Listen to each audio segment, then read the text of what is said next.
So I've been hearing from a lot of other realtors, colleagues in the industry, pretty much almost every single day now. I'm hearing about how somebody's client walked from a deposit in such and such development. And these aren't small chunks of change either. I'm talking about like 50 grand, 75 grand, $120,000 deposits gone into thin air. So I know of a unit that someone is currently holding, and I'm not going to disclose the location of the project or anything like that, but I will tell you the numbers on this unit. So this unit was purchased for 1.2 million. They put down a deposit of 120K. And when I saw the floor plan of this unit, I knew instantaneously that this unit was worth not even close to what they paid for it, unfortunately. So when I did my evaluation based on the floor plan, I thought that the market value would be somewhere around 830,000. And that's even if they could find a buyer for it, because it was a bigger condo floor plan in a market where people typically wouldn't go for units like that. And obviously because it's bigger, the strata fee is going to be higher as well. So even if it's worth 830, it's still going to be very difficult to find a buyer who's willing to pay that. Now I'm also seeing the numbers in Vancouver and Toronto, and this pales in comparison to the losses I'm seeing out there. Like I'm hearing of luxury condos where the losses are upwards of $1 million, where the purchase price they paid and current market value is, over $1 million delta. And again, that's if you can even find a buyer who wants to purchase a product like that. So let me give you guys an idea of what actually happens in a situation like this. So first off, even if a buyer has 20% down payment, they have the money to get the mortgage, it's very unlikely they're going to be able to close on this unit. And I'm going to tell you why. Before a bank lends on anything, they're first going to do an appraisal to make sure that they're not lending on fairy dust, to make sure that you're not buying a $100,000 home for $1.6 million.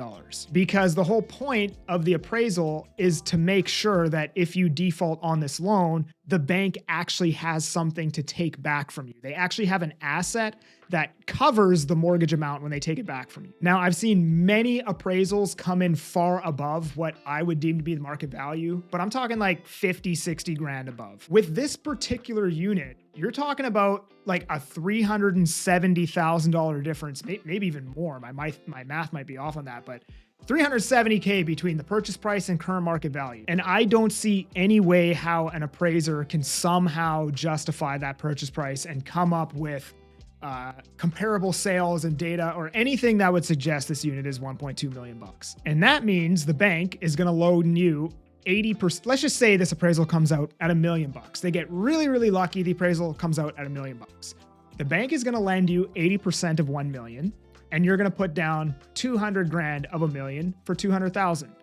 But you still owe the developer 1.2.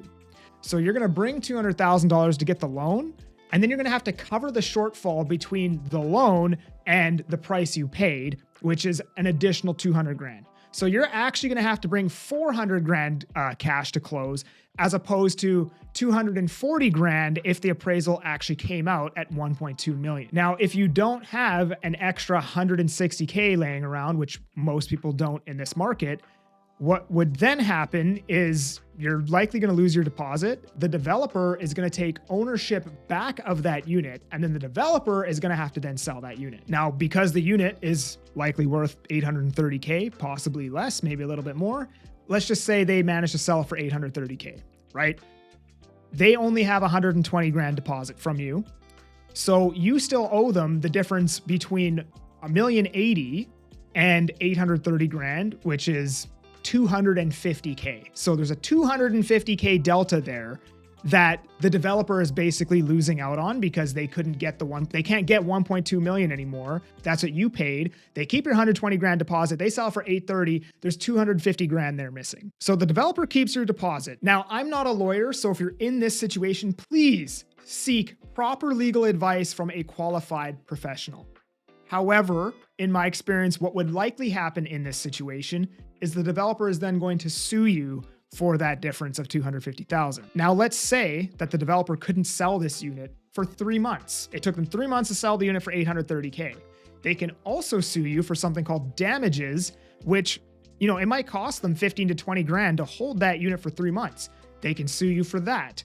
They can sue you for the legal fees involved in going through that court case. There could potentially be additional realtor commissions that they could sue you for. Maybe the developer needed funds from your sale to be able to complete on another purchase that they made, and now they can't close on that purchase, and maybe they have to close with a private mortgage. They can also sue you for those damages. So this opens you up to a potential world of pain. You thought you were only losing 120 grand deposit. Turns out you're losing 120 grand deposit plus another 350K in damages. There are lenders out there that will do something called a firm approval. I actually think they call it a builder cap rate, so they might use different terminology than I use. But basically, they will give you a firm approval on pre-sale purchases, and they will hold that approval for up to 48 months. Now, they typically approve you at a higher than market interest rate. Like if rates are 5, they might approve you at 6. But what they do is they'll appraise that unit right now. So you may not have to potentially worry about the appraisal risk. Now, if things are better come completion, you don't actually have to use that approval. You can go shop and get a new approval at whatever the current market rates are at that time. And then if the unit appraises, just use that approval. But at least if you go get a firm approval, it insulates you. It's a safety net. Plus, there's always the potential interest rates could actually be higher. And then you would be saving on the interest rate and saving on the appraisal. So I would recommend going and getting this. So you don't have to worry about this come closing. You know you've got an approval in place that you can use. Now it's just about potentially getting a better one if you wanted to go and do that. So the pre-construction market here, it's not that bad. In Toronto, it's basically a crisis at this point. Now, I have a newsletter where I share market insights just like this and handpick deals. You can sign up using the link below. Call me to buy or sell real estate. I'm that Agent Kelly, and I'm making moves to move you. Peace.